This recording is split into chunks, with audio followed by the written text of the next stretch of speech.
তাহলে এবার আমরা ঘনমাত্রা থেকে ppm এককে কিভাবে শর্টকাটে নির্ণয় করতে পারি সেটা শিখবো, ঠিক আছে। তো আজকের এই ক্লাসে আমরা কি ঘনমাত্রা থেকে ppm এ কিভাবে আমরা শর্টকাটে যাব, ঠিক আছে। কিভাবে আমরা অল্প সময়ের মধ্যে এই ঘনমাত্রা থেকে ppm এর মান বের করব সেটাই আজকে শিখবো, ঠিক আছে। তাহলে তার আগে এখানে আমি একটা প্রশ্নটা লিখে রেখেছি, ঠিক আছে। এই প্রশ্নটা কিন্তু আমরা সমাধান করব, ঠিক আছে। তাহলে দেখো প্রশ্ন বলছে এখানে, দেখো 0.5 মোলার HNO3 এর ঘনমাত্রা ppm এককে কত, ঠিক আছে। তাহলে এই ঘনমাত্রা ppm এককে কত সেটা আমাদেরকে বের করতে হবে। তো আমরা আজকে এটা কি এমসিকিউ এর জন্য শিখবো, ঠিক আছে। তার কারণ এমসিকিউ এরকম প্রশ্ন যদি আমরা বড়ভাবে করতে যাই তাহলে কিন্তু আমাদের অনেক সময় লেগে যাবে, কিন্তু আমাদের এমসিকিউ এর জন্য কিন্তু সময় খুব অল্প, ঠিক আছে। তো আমরা শর্টকাটটা মনে রাখবো, তাহলে খুব সহজে কিন্তু সমাধান করতে পারবো, ঠিক আছে। তাহলে আমাদের শর্টকাটটা কি, যে ঘনমাত্রা থেকে ppm এ যাওয়ার একক। তাহলে আমরা সূত্রটা জানি, দেখো ppm সমান সমান cm ইন্টু 10⁻3, ঠিক আছে। এটা হচ্ছে আমাদের শর্টকাট একটা সূত্র। আমরা যদি এই সূত্রটা মনে রাখতে পারি, ঠিক আছে, যদি আমরা এই সূত্রটা মনে রাখতে পারি তাহলে কিন্তু আমরা শর্টকাটে এটা এমসিকিউ এর জন্য কিন্তু আমরা এই প্রশ্নটা সমাধান করে ফেলতে পারবো, ঠিক আছে। তাহলে কি ppm is equal to cm into 10⁻3, ঠিক আছে।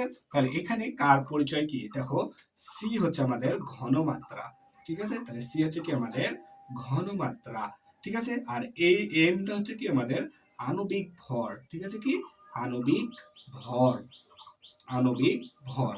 আর এটা 10⁻3 গুণ করে দিতে হবে। তাহলে আমাদের কি আসছে ppm is equal to cm into 10⁻3। তাহলে এখন আমরা এটা কি সহজে সমাধান করতে পারবো। তাহলে চলো সমাধানটা করি। দেখো তাহলে আমি এটা মিশে দিলাম, ঠিক আছে।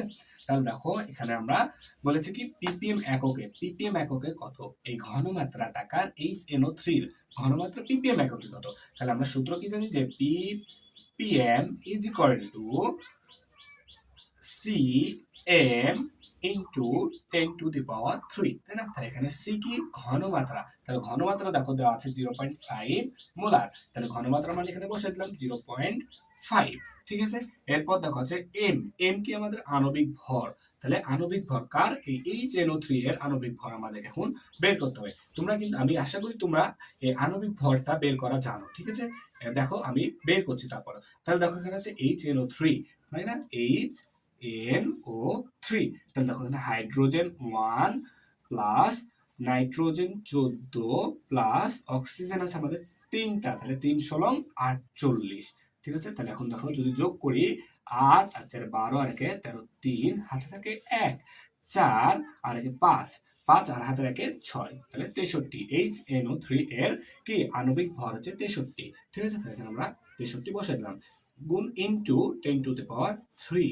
তো তোমরা যদি এখন এটাকে এই মানটা ক্যালকুলেটরে বসায় দাও তাহলে কিন্তু তোমাদের উত্তরটা চলে আসবে, ঠিক আছে। তো যদি আমি এটাকে ক্যালকুলেটরে বসাই তাহলে আমাদের উত্তর আসবে তোমার হচ্ছে 31,500, ঠিক আছে, 31,500। তাহলে তোমরা যদি এই একটা অঙ্ক সমাধান বুঝতে পারো তাহলে তোমরা পরীক্ষার খাতায় কিন্তু 1 মার্ক অনায়াসে কাউন্ট করতে পারবা, ঠিক আছে। তাহলে আশা করি তোমরা এটা বুঝতে পেরেছো, ঠিক আছে।